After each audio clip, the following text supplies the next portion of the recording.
Bonjour, je m'appelle Benoît Bourdier, je suis responsable de mission Smart Territoire à la communauté d'agglomération de Saint-Quentin-en-Yvelines.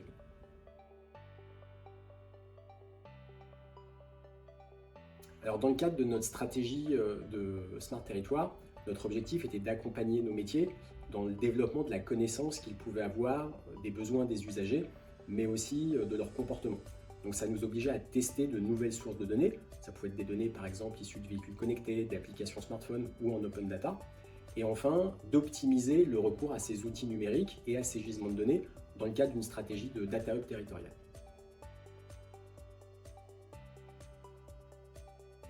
Alors dans un premier temps, il s'agissait de favoriser la collaboration entre les différents métiers en rendant les données facilement accessibles à travers un outil qui permettait aussi de s'assurer de la qualité des données qu'on allait collecter.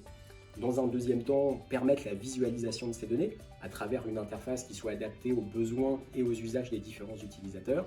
Et dans un troisième temps, pallier progressivement à la multiplication des différents outils métiers et des différentes sources de données à travers la mise en place d'un hyperviseur urbain qui doit nous permettre justement de recréer du lien entre les différents métiers à travers une interface transverse qui puisse être partagée entre nos différentes directions.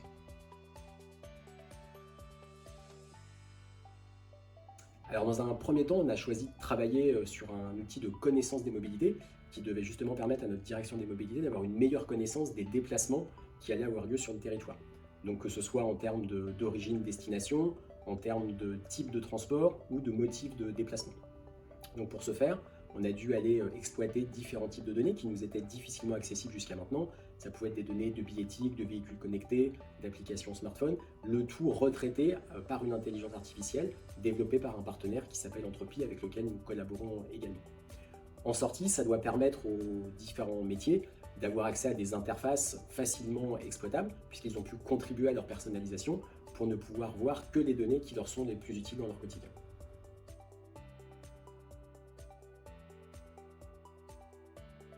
Après ce premier cas d'usage, on a déjà envisagé la suite. Notre objectif, c'est de pouvoir répliquer facilement ces cas d'usage dans différentes directions, en allant au contact des différents métiers, en comprenant quels sont leurs problèmes et comment, grâce à la donnée, on peut essayer de le résoudre.